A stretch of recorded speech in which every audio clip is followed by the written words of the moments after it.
नमस्कार दर्शकों, आपने रामायण में एक प्रसंग सुना है कि बाली के पास एक ऐसी शक्ति थी जिसके कारण बाली के सामने आने वाले या युद्ध करने वाले व्यक्ति की आदि शक्ति को बाली खींचकर अपनी शक्ति में मिला लेता था और शत्रु का बल आधा रह जाने के कारण बाली उससे हमेशा ही जीत जाता था।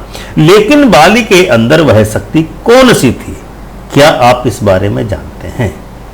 वह शक्ति कौन सी थी कि जिसके द्वारा वह युद्ध करने वाले व्यक्ति की आधी शक्ति को अपने अंदर खींच लेता था?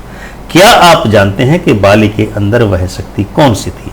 आपने इतना कुछ जाना लेकिन यह नहीं जान पाए कि बाली की वह शक्ति कौन सी थी जिसके कारण वह सदैव अजय ही बना रहा। यही कारण रहा कि भगवान श्री राम भी बाली के साथ सीधे सीधे युद्ध नहीं कर पाए।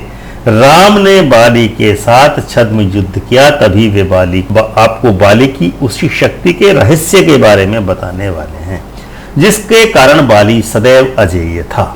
लेकिन यदि आप बाली की उसी शक्ति को नमन करके भगवान श्री राम का भव्य आशीर्वाद प्राप्त करना चाहते हैं तो चैनल अमृत कलश को अवश्य ही सब्सक्राइब करें और सब्सक्राइब करने के बाद बेल आइकन का बटन दबाकर ऑल का ऑप्शन अवश्य ही चुनें ताकि इसी प्रकार के रहस्य उद्घाटन करने वाले वीडियो अपलोड होते ही आपको तुरंत नोटिफिकेशन प्राप्त हो सके और आप उनसे आनंद उठा सके। तो आइए दर्शकों, अब हम प्रारंभ करते हैं आज का कार्यक्रम। पौराणिक कथाओं के अनुसार बाली इंद्र का पुत्र था। इंद्र के पास एक स्वर्ण माला थी जिसका नाम श्री माला था, जो स्वर्ण की बनी हुई थी। इंद्र को यह माला कश्यप ऋषि ने आशीर्वाद स्वरूप प्रदान की थी और कश्यप ऋषि को यह स्वर्णमाला या श्रीमाला जो कि स्वर्ण की बनी हुई थी भगवान शिव के द्वारा प्रदत्त थी।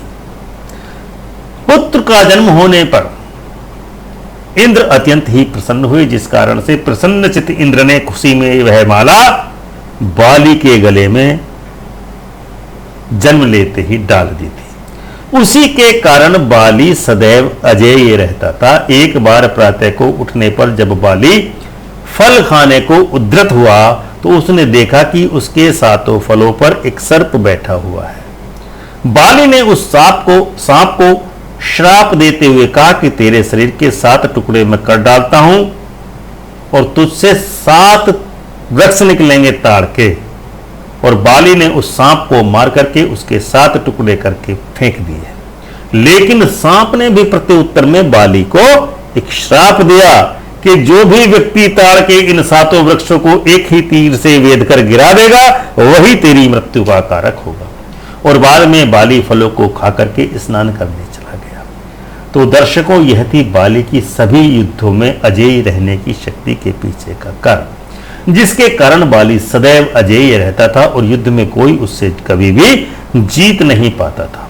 तो दर्शकों, इस कहानी से हमें एक प्रेरणा मिलती है कि पिता इंद्र के द्वारा बाली को आशीर्वाद स्वरूप जो श्रीमाला प्राप्त हुई थी उसी के कारण बाली सदैव अजेय रहता था।